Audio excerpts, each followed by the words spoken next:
Welcome to the Retrospect podcast, a show where a couple of people come together from different walks of life and discuss a topic from their generation's perspective. My name is Ian, and as always, I'm joined by Stoney. Hello. How you been? I'm all right. The testing phase is over. Okay. Yeah. It's good to see you. Yeah. It's good to be able to sit here and talk. Mm-hmm. This past week has been a little hectic and chaotic, which we're going to get into in this episode. Mm-hmm. And just having discussions like this with you and having these moments have really helped. Well, remember, X-Man used to say that this podcast was his therapy. Yeah. It's the one thing he did completely for himself. You know, when you have a family, you do everything for everybody else. Right. But he said the podcast was for him. Yes. And I kind of believe that. Yeah, you know, I believe that's it too. my one little thing that I do that I enjoy. I look forward to it. Right. And I was just wanting to get that off the bat. Like just having these talks and having these moments has been really helpful, especially with what's going on. Mm-hmm. Like I said, which we'll get into later. But how are you doing? We're 48 hours. we're a few Here days we out. go. 48 hours and I will be under the knife. Oh, So so quickly. yes. I can't believe it already. It's making me a little nervous. You know, they say life is not like a box of chocolates. It's not like a box. No, it's more like a roll of toilet paper. Oh, no, it just keeps going. The closer to the end you get, the quicker it goes. Oh, that's so bad. 48 hours, I'll be under the knife. How are you? I know you've mentioned kind of some lack of sleep on some things. Miranda, Hottie Doctor, is probably she's absolutely the very best thing that's ever happened to me, but she's probably one of the best supportive people I've ever met on the planet. That's awesome. And she's right there with me, 100%. Whatever I need, whatever I'm feeling, she just holds my hand. She touches me. She loves on me. Makes you present. Yes. Right. And keeps me grounded. You know, she can tell when I'm getting kind of dark or going into a bad place, and she'll reach over and pull me back out. That's awesome. You know, I don't think I could do this without her. Wow. Yeah. I mean, I understand where you're coming from. Maybe not as far as like the brain surgery thing, but being in those moments where you have someone or people that can really help ground you. Well, we live in the unknown every day. Right. And when an event like this happens, it's really the unknown. Major life events are something. Right. And just to know that Miranda's right there with me the whole way, it just gives you confidence. You know, I have Jesus and knowing he's there with me, and then I have Miranda, and I'm very lucky that I have a very good support group, people around me, you know, right. X-Man, plus some of the other people from the church and from my job and just people in life have reached out. Right. I didn't want to burden her with a lot, so a couple of people have volunteered to cook some meals for us. A couple of people have, volunteered to come cut the grass for a couple of weeks. Because I don't know if it'll be a good thing to get grass and bugs and the big old scar that's going to be on my head. That can't be good. So we'll have to keep that clean, I think. Yeah, it'll increase your immune system. Yeah. So just so many people have kind of come in and offered to help. Right. You know, a couple of the high rank from my job are looking in on me. That's good. Because it got moved up from the 5th to the 27th. Of July. It was August the 5th at first, and because it's growing, they wanted to get it out as quick as possible. Some of my support group will be in another city at a conference. Okay. One of them is trying to get back that day, so man. he can come check on Miranda and me. But as soon as the rest of them get back, they'll be coming in and checking on me, and that just gives you comfort. That gives you, like no matter how bad it is, they're there. Yeah. So I'm okay with that. That's good. I feel crappy because the one person that should be there with Miranda is kind of causing the problem. I should be there with her, and not the one, that she's crying over or worried about. Right. I understand. Yeah, we've had so much in the 2 years we've been together. I mean, we've had so much happen because there's so much that's happened in the world. Yeah. You want to talk about speed running a relationship? Just go through all the trauma just right off the get go. Right. If she doesn't know what I'm made of now, right. Right. Yeah. It'll be all right. But like we were talking about before in the precast, so to speak. Yeah. The unknown is just, it's insane. Yeah. You don't know what tomorrow's going to bring. You don't know Right. what these major life events are going to be like. Yeah. And that's kind of what I had asked that we talk about today. I am in the process of transitioning jobs, and I am hopefully going to go to school to do what I had talked about for multiple weeks. I'm very excited about this. I would like to go get my pilot's license. I really want to be diligent about trying to stay on top of that. Mm-hmm. Well, I spoke to somebody about that, and I'm getting some information for you. Great. And we're going to get you a head start in that. Yes. So. Heck yeah. Okay. We got a couple things in the works. Right. So, because I'm very excited about that. That's awesome. I'm happy that you're going to follow that dream. Right. But with that, I guess the topic of conversation, the question is, what do you do? How do you cope with all the stuff happening in these new transitions, in going into the unknown, and going into new jobs, into a new city? Like, what is your advice? What do you do in transitioning in between those new places and new things?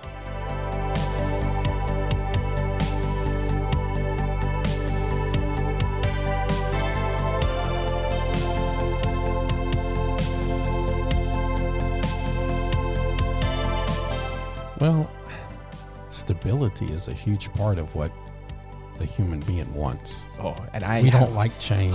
We don't want, the smallest little thing out of place. Right. Can really mess you up. And so you sit in a job that you've become proficient at. Comfortable. I'm very comfortable. Right. You're used to the pay. You know exactly, generally, unless you're in a sales type position or service position, you know exactly what you're going to make every week, every 2 weeks, every month, whatever. You start to learn the people there. You kind of know their moods, their attitudes. So to leave that and go to a whole different situation, that's stressful. Yeah, because now you're in a complete unknown where you were completely safe and knew what was going on. Yes. And it may not be a safe job, but you still know. Yeah, you have some guarantee. Yes, and that has been.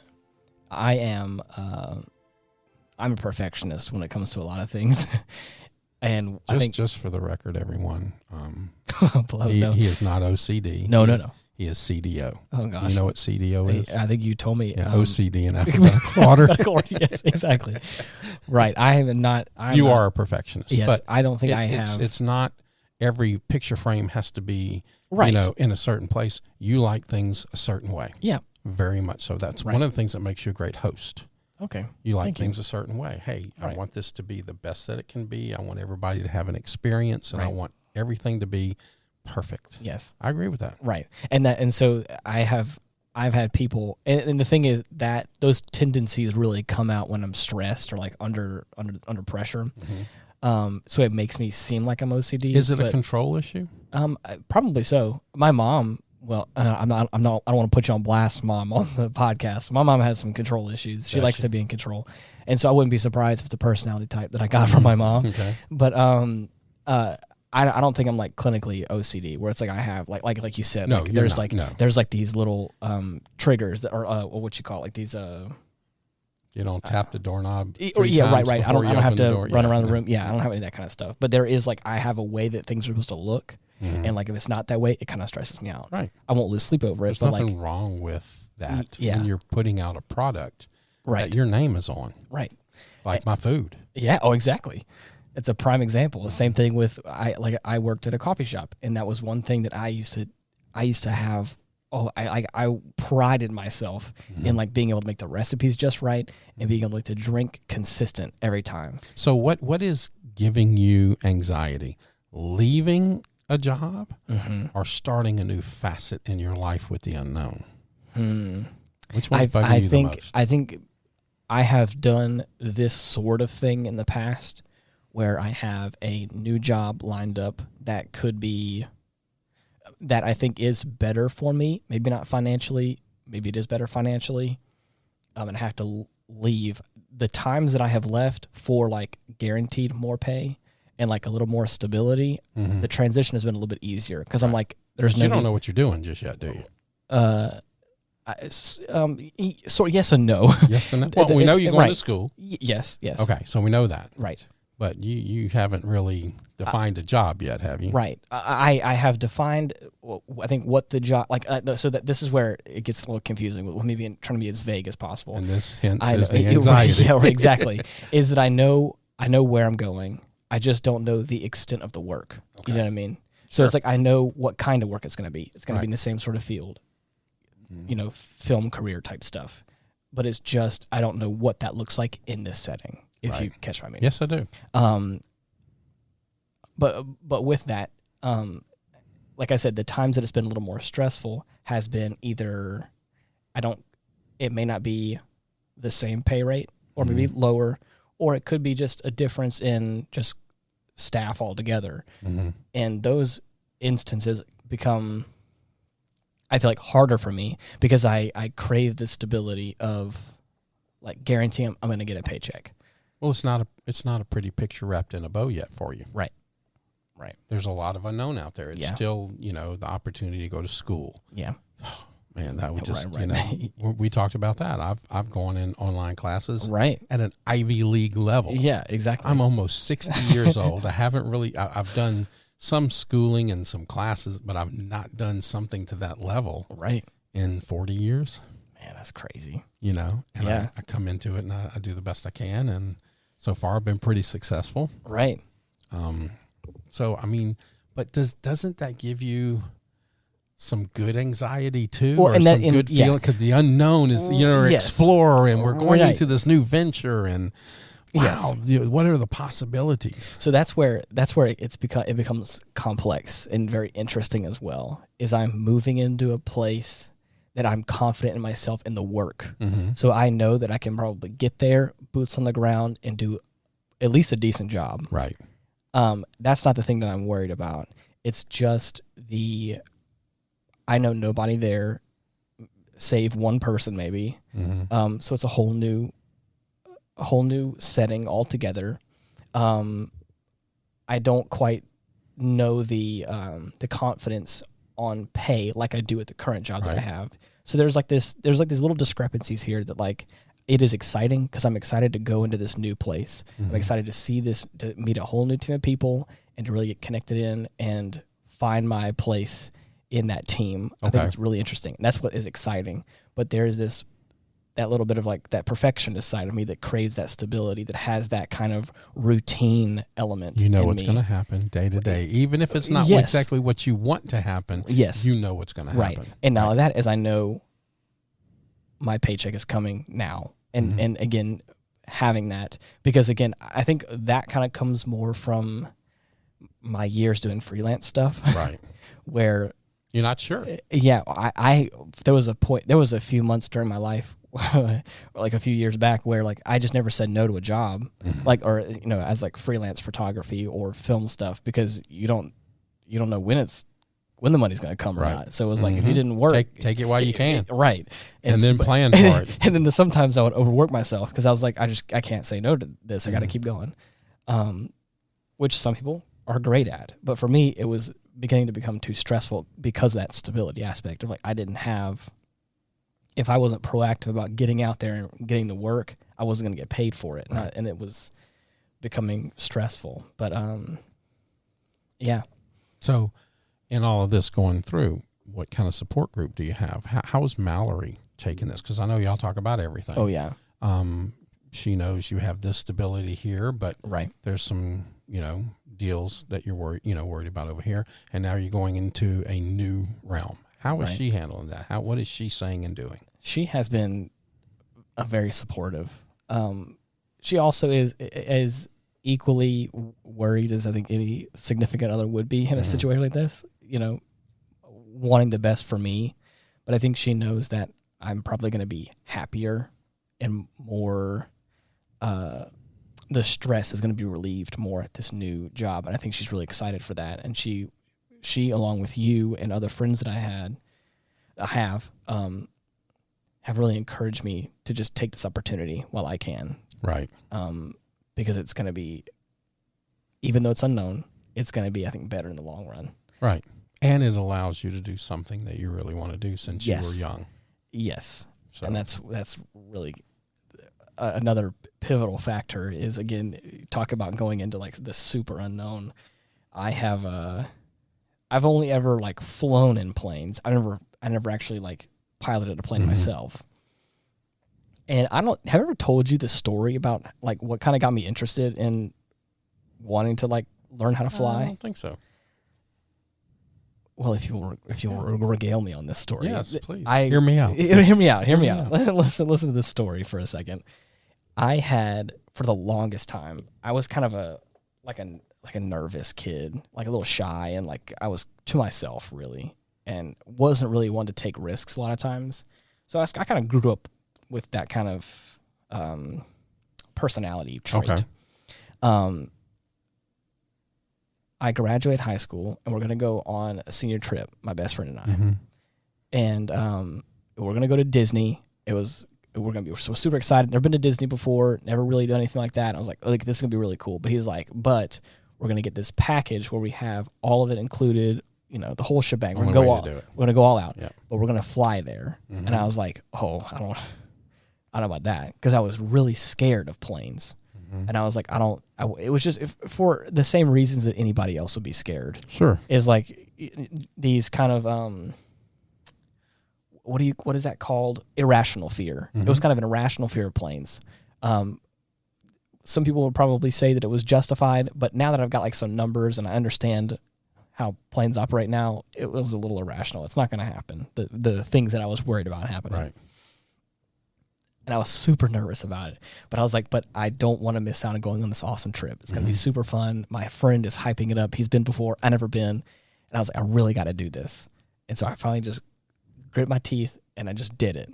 And I hopped on my first plane, and I want to say it was like a window seat. Yes, I took the window seat. I took the whole thing. So I was like, if I'm gonna do this, once I committed, I was like, I'm in all the way. So I took the window seat, and I want to say we had it was a connecting flight. So we were going to go, obviously, to Disney. We're going to go to Orlando, and I want to say we stopped in Atlanta or something. But from where we are to Atlanta, it was maybe 45 minutes to an hour worth of a flight. Right. It wasn't a super big plane, wasn't bad at all, and I was so nervous.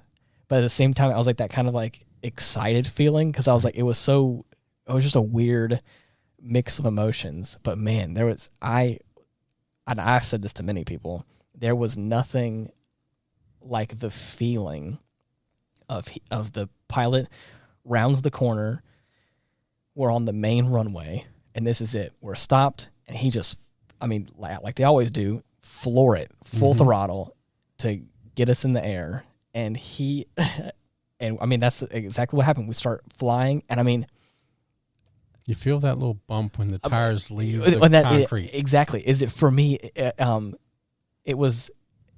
I'm flying. Flying. How do you put it into words? I've been in a fast car before. I know the experience of a car going 80 plus miles an hour. I get that feeling. We very quickly passed that feeling, and I'm like, we're going so much faster than that.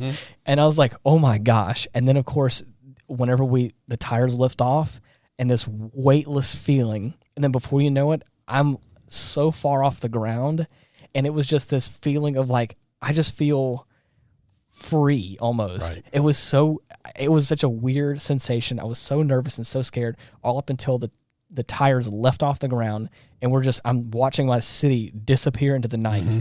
I'm like, it was such a wild experience, and I kid you not, for that 45-minute, hour-long flight, I was glued to the window, just watching. Well, absolutely. And I was, and I was like, it was. You wanted to see and take in absolutely everything. Yeah, and then the same thing, we landed perfectly fine. It was a smooth landing, and then we had the other plane that went from Atlanta or wherever it was to Orlando, and it was the same experience all over again. And I was like, I want to do this more. Right.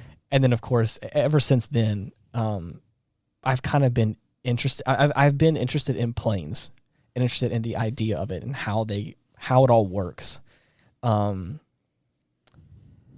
But up until recently, I've learned a lot about the behind the scenes stuff and how it all operates, and I've just been more and more interested the more I learn about it. a lot like with music and stuff.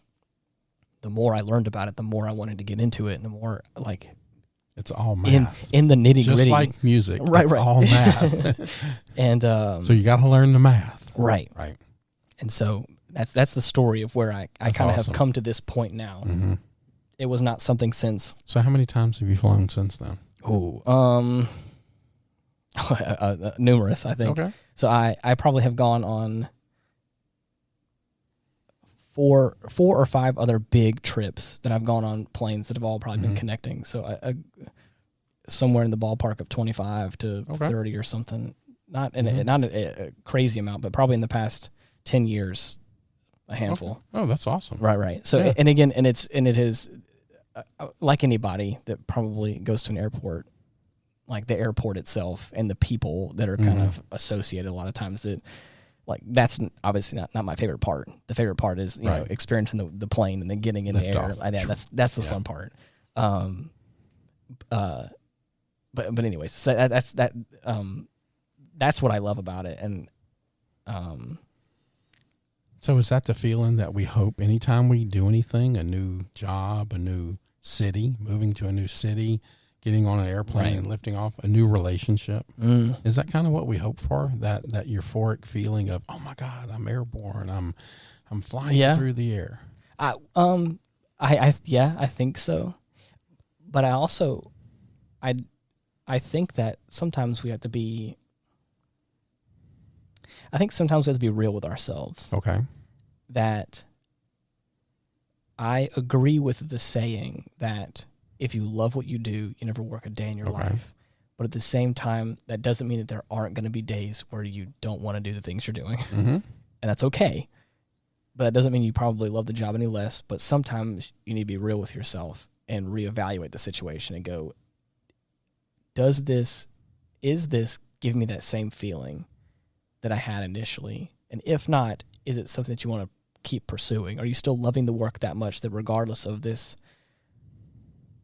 honeymoon feeling you probably felt? Well, that honeymoon feeling starts off in everything that you do. Right. Absolutely. Relationships, cities, jobs. And it's so hard to keep that feeling going. Right. Because you change, the people around you change, the things around you change. Yep. And so it's kind of hard to keep that going. And we get in this complacent mood or way, and we have to wonder, is there anything different? Yeah, it's the want for something else that you may or may not have. Right. How do you word that? A key example of that I've realized is people that have lived in a certain city for a long time. You'll go there and they're like, "Oh, there's nothing to do around here." Right. And you go and you get there and you're like, I'm like, "Oh, there's my so many God." things to do around here. And then, but the same thing is, I come back home and like, there's nothing to do around here. And it's like, well, I've been here for probably 20 something years. So, it's that same sort of thing. It's like, I think it just takes a difference of perspective. And like I said, the old saying is the grass is not greener on the other side. Okay. Right. It's really not. Okay. It's when you get on the other side and you look down, it's an optical illusion. Right. Okay. Because you're looking back and all you see is the top of the grass. Right. But when you get on top of it and you look down, you see the piles of shit in there that made it green in the first place. And so now where you came from just looks greener. Yeah. So it's really not always what it's cracked up to be. Right. And I think that's the point that I was trying to get at. It's just sometimes you have to take in what you're doing and just be real with yourself. As I was saying before, you had mentioned doing this before, and I've thought about doing it, but actually, like, you encouraged me to. I actually did, was a pros and cons list. Okay. And I've done things like that in the past. Little Venn diagram of like what meets in the middle of what's the opposing sides of this thing. And it really helped me make a decision. It helped me to relax and to get all this noise out of my head and put it on some paper. Sometimes that helps. Yeah. And they say put things on paper so you can visualize them. Right. Even your dreams.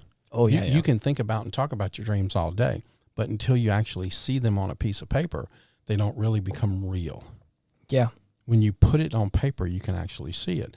When Miranda and I first started dating, she said there was pros and cons of dating me. Mm-hmm. And I'm like, okay, hey, that's great. Yeah, what's a con? You're an asshole. Okay. I said, so what's a pro? She said, you're my asshole. I can live with that. I mean, that's but not putting false. pros and cons down on a piece of paper helps in situations. Yeah. They tell you to do that in your business. Yeah. When you're trying to come up with a plan to do something, write down what you think, your assets are going to be, your liabilities are going to be, even if it's people or places or things or equipment or whatever. Right. We're going to need this. We're going to need that. This is going to be a problem, the logistics of this. And you build out a map of what it can be, what it can do. So even in life, when you do your little pros and cons list and you start weighing things out, and it sounds like you kind of did that. Right. And something else won. Yes. Yeah. Sometimes it's not a clear decision. Nope. And that's okay too. But one thing that I have to do numerous times, like I said before, is just be real. You probably know yourself better than anybody else does, and you know what you can handle, and you know what you can do, and you know what you can't do. You know your limitations. We know what we're capable of, but don't we wish we could see ourselves through our friends and our loved ones' eyes better than ours? Yes, because especially you and I, we're our worst critics. Oh, 100%. So sometimes we need to look at it from their perspective too, because everything in life is perspective. You're right. And that's what having a good partner and good friends and good family. And when you see how they see you, life kind of changes a little bit too. Right. Oh, and I think, I guess the part that I was trying to make was, how much you can handle. Right. Sometimes you may try, at least I'm saying this from my perspective, because this is all I know is my perspective, is I try to do more than I can do a lot of times, but I know my limit, but I just keep. Can I ask you a question? Does that limit happen with the complacency that we have in life? You really don't know what you can do until you get out of your comfort zone, until you make that adventure happen. Yeah. What are you really capable of? Well, you don't know until you get out your comfort zone. You're right. So if you stay in your comfort zone, you're really never going to know what you're capable of. Right. Until you push yourself 10% more or 20% more. Yeah. When you're running or working out, or they say you got to push yourself a little bit.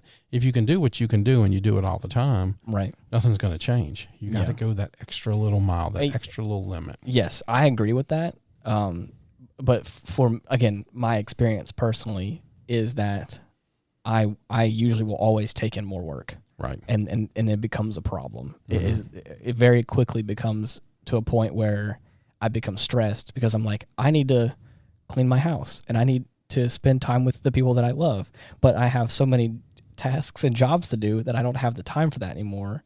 And it starts to become detrimental in other aspects of my life. Right. And so that's where, for me, I need to stop and be real with myself, for lack of a better term, and just say, you can handle X amount. We are at Y amount. We definitely need to figure out a way to finish up what we have and then be realistic with it. Right. And that's why you want a job that understands and has boundaries too. When you go into it and people, they don't have, I love the saying, don't make your lack of planning my emergency. Ooh, that's a good one. And people just continue to pull on you, and you're going, wait a minute.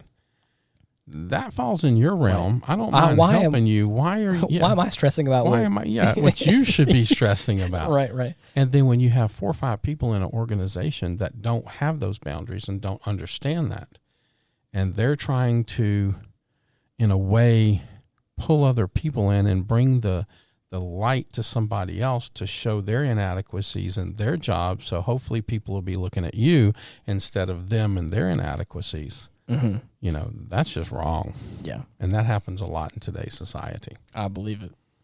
Yeah. So with all that, but I do believe that people may be in the opposite camp of always underplaying it. Like I may accept too much work, but there are people that chronically probably accept too little work or don't do enough at their job. Try watching state workers work. Oh no. I happen to be in the only department of the state that's not allowed to be a typical state worker. So, really? Yeah. Oh, wow. Yeah. We're pushed. Wow. Yeah. Understaffed, overworked, push. It's a great place to work.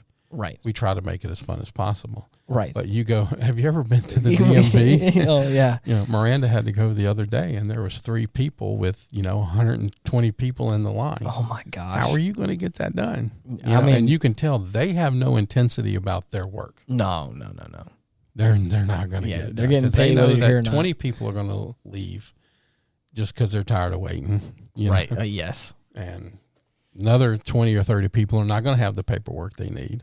So you're going to send them away, and you wind up down to, hey, we may have to handle 10 people each, by the end of the day of that 120 people in the line. Yeah. So.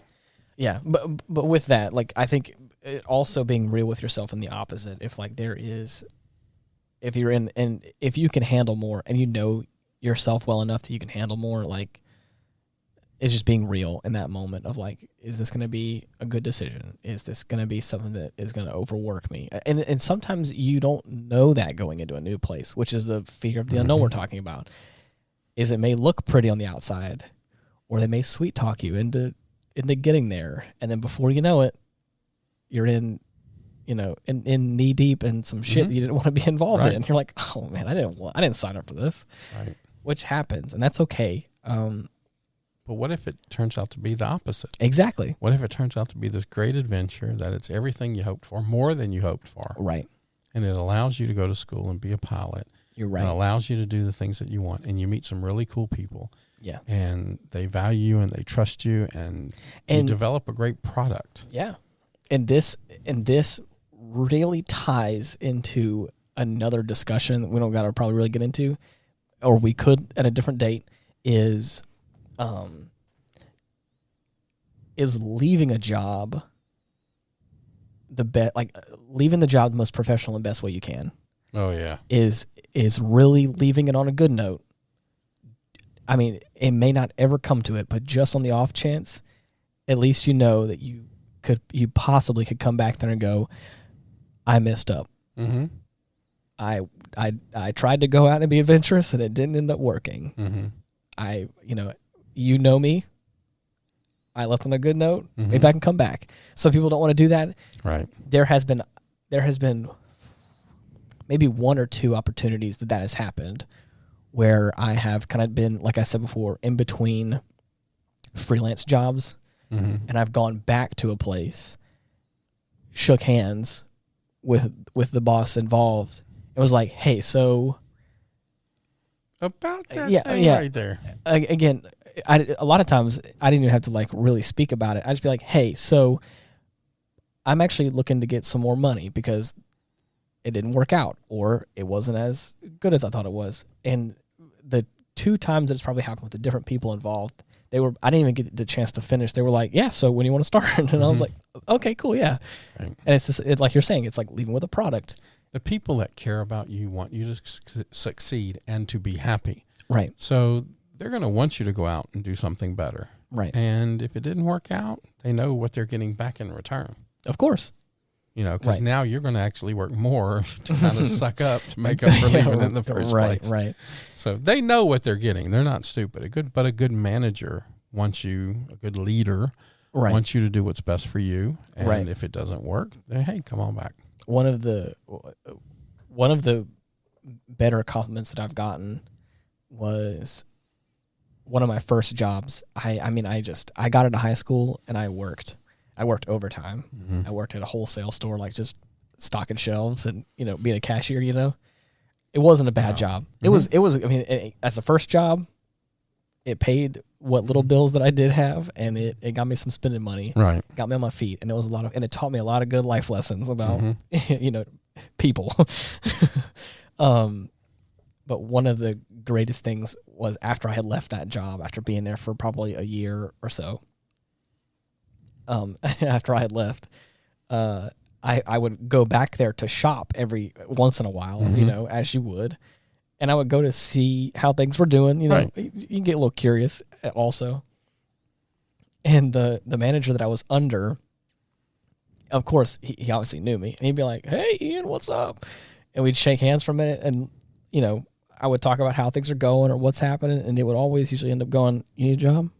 You want to come help me out? Come back? Yeah, you ready to come back?" And I was like, "Nah, I'm not sure about that." And he's like, "I mean, I could really, you were a hard worker, and I could really use you right now." And I was like, "I mean, thank you, I appreciate it, but I'm doing other things now, right? A lot of times." But it was always, it made me a little confident in myself that like I did something, like I left an impression here. Absolutely, yeah. So, yeah, but yeah. With that being said, like I said, you mentioned it earlier as well as like moving into a new city.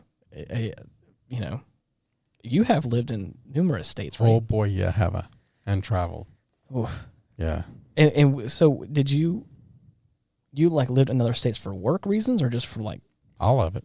Okay. Yeah, when I was in private sector protective services, I moved all around, you know, and it was kind of cool.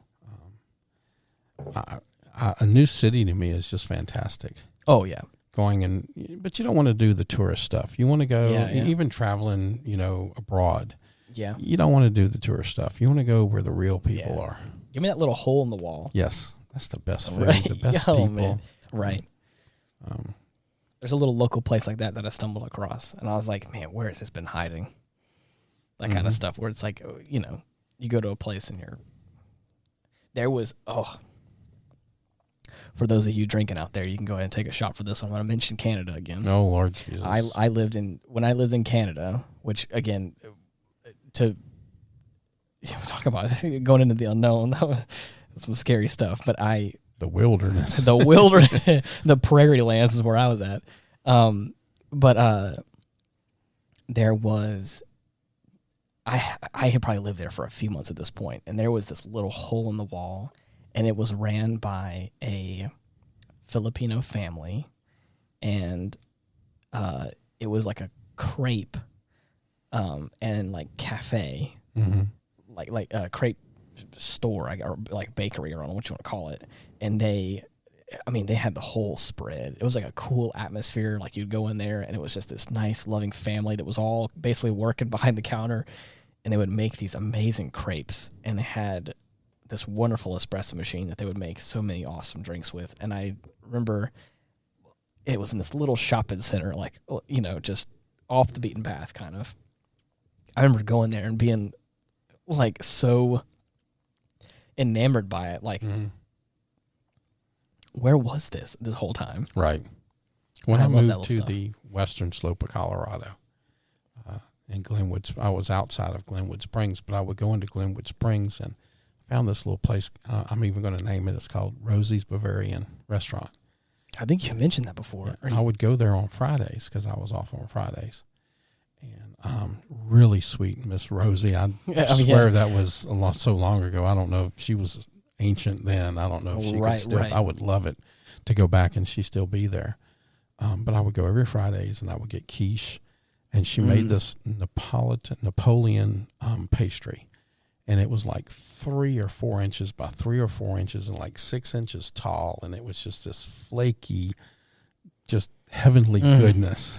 Sounds amazing. And my grandparents were from South Louisiana, and they drove all the way to Colorado to see me. Wow.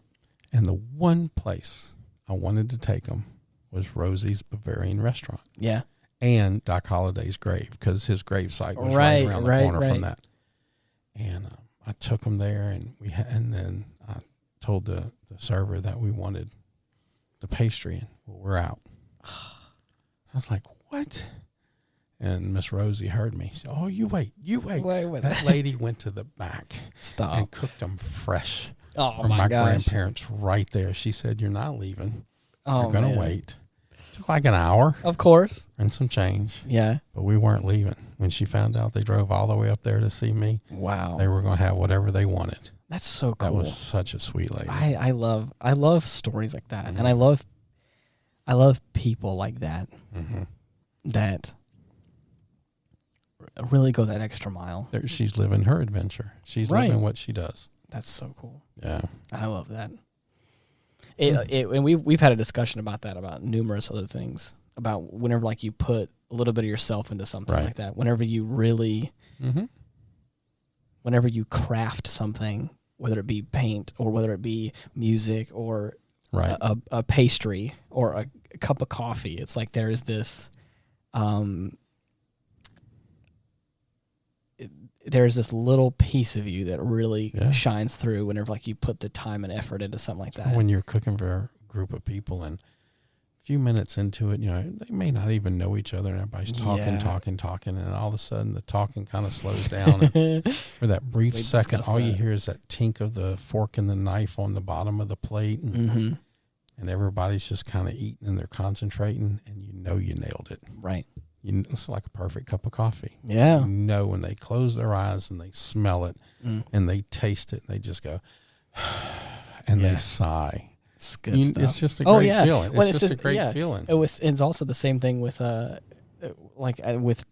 did this with tea with you because I got a very special tea out, and I had that tea was so good. You see what I mean? Yeah. It's like I had made this very special cup of tea, and it's a type of tea that I don't get very often because it's a little hard to get a hold of, but it just like to put effort into making this really nice cup of tea and really make something special, and then for you to just drink and go like, wow, this is amazing. Just to appreciate it like that. That's one of the things you and I have in common is we like people to have an experience. Yes. Whether it's our food or coffee or tea or hospitality or whatever we're doing. We just want somebody to have an experience and a memory to take away.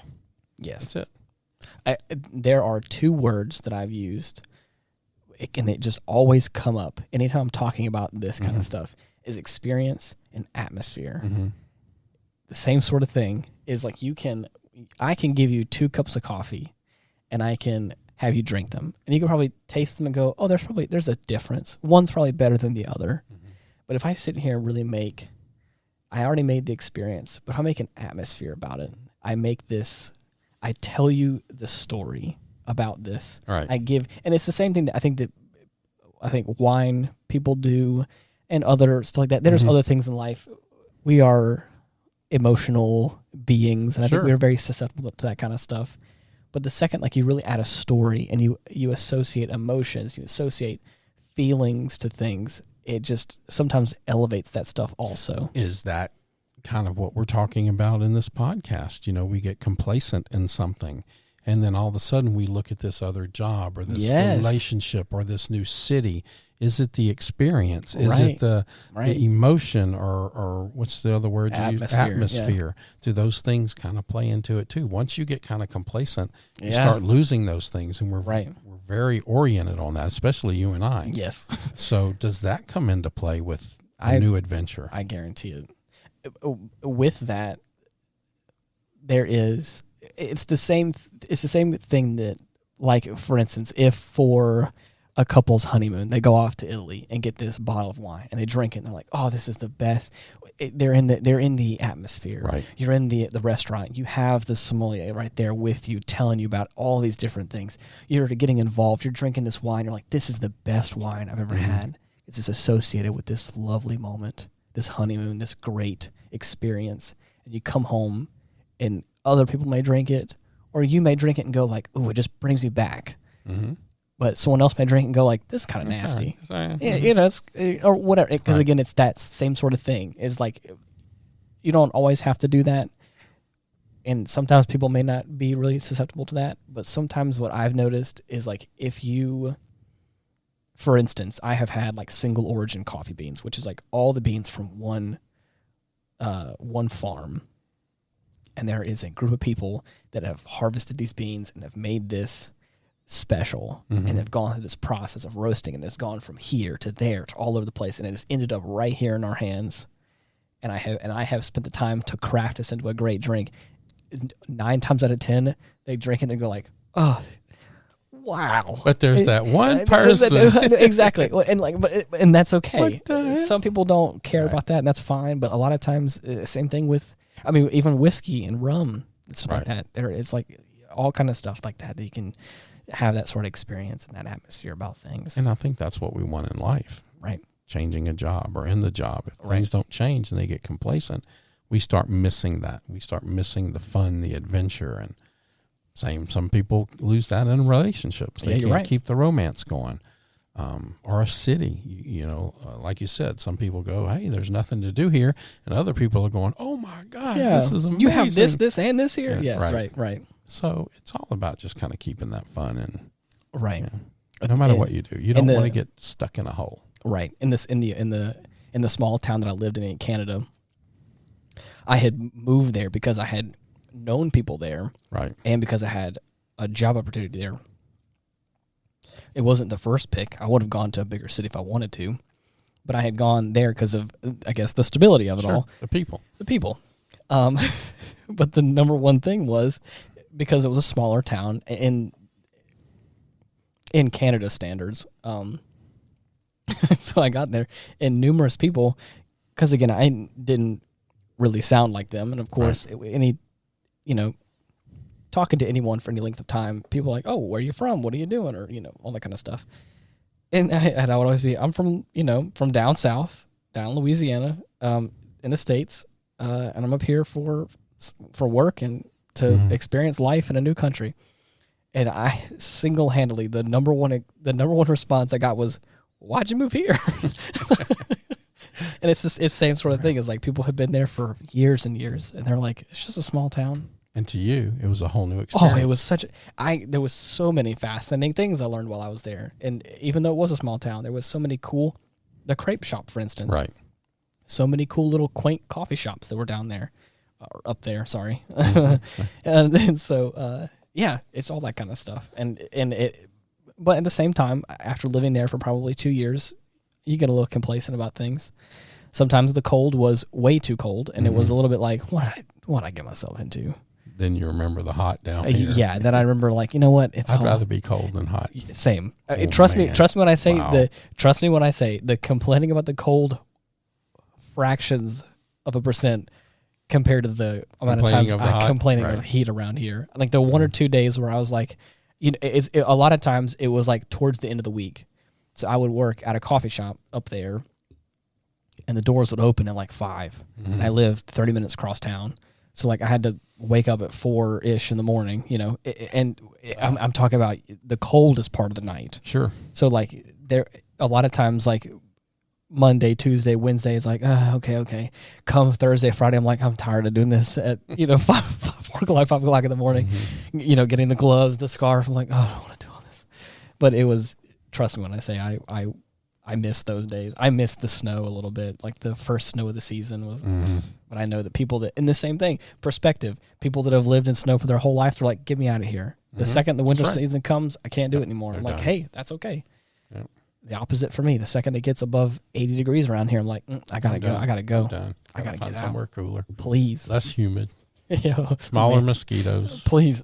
Yeah. Not the hawks we have. Oh, man. Carry off little children and small dogs. That's great. Man. Well, this was a great episode. Yeah. I loved this conversation. And it's better helping me with the decision that I'm making. Well, let's continue the conversation. Let's keep, me up to date. I want to know how you're doing and keep the listeners up to date. It's fun getting responses for, hey, I just listened to that episode. What happened? Yeah. Let's keep them up to date. Obviously, in 47 hours now. Oh, yeah. I'll be under the knife, and we'll be looking at that. And it's also interesting that we're going through these transitional periods at the same time. Mm-hmm. So it's interesting, and it's also scary, and it's funny all at the same time for different reasons, and it's, I don't know. Mm-hmm. Life works in mysterious ways. I just try to keep a humorous attitude on it. I found out that I get a titanium plate put in. Yes. I don't think they put the bone back. Are they going to put the Wi-Fi receiver in there? Well, that's what I told Miranda, and I'm sitting there. I was like, wouldn't it be cool, right, if I could get the female end of a USB drive right here? Yes. And that way I could walk around with like a plugged-in thumb drive, or have a cord coming out to my phone and look like, looking off in space like I'm doing. Right. Wouldn't that be awesome? It'd be fun. Yeah, I think we said that in the last podcast. I'm sorry, but I still think it's hilarious. Oh, it's funny. Yeah, that would be funny. I think I'm gonna try to find one from like something that's broken. Oh and, yeah, break it apart and put like some double stick tape on it, and just put it on my head and walk back into work with a thumb drive hanging out of it and go, hey, I got upgraded. Hey, could you airdrop me the files just straight to my brain? Right. Miranda just rolls her eyes, and I keep telling her I'm practicing. I want to wake up from the anesthesia with my eyes crossed and go, I know Kung Fu. I love that. Like they did in the Matrix. Or hear me out. You need to learn just enough like Russian. Right. Yeah, and wake up speaking another language. Just enough of a different language that you just wake up and are just like, that would be awesome. Mumbling off something and you're like, where the hell? Hey, what's going on? What happened? Yeah, it's a past life coming through. That's what it is. Mm-hmm. But anyways, I hope we offended at least one person on this episode. I mean, who could we have offended in this conversation? I think you definitely offended state workers at one point. No, only some of them. Oh, well, I mean, hey. Yeah, some of them are really great. That is at least some, I guess. But anyways, if you're looking to get in contact with us, we have a Facebook page /Retrospect Pod, and you can reach out to us that way and give us suggestions or just talk to us or send us your well wishes. It really means a lot. Or in the show notes of this episode, you can see our link tree /Retrospect Pod, where you can listen to all the different platforms that we have it on, or all the different social media stuff as well. And we share stuff all the time. Yeah. And we don't ask every time that you share us, but if you like this episode, please consider sharing this with a couple of friends. All right. And help us get us out there. Help other people able to listen to us. Don't share us. Don't keep us to yourself. Share us out there. Right. We like the intimacy of this conversation, but let us get out there to other people too. Right. We really appreciate it. And of course, with Stoney's surgery happening, send him your well wishes and your prayers and, all the good vibes you can. So that's right. Yeah. 47 hours away. Here we go. But until next week, thank you so much for listening. Bye-bye. Peace.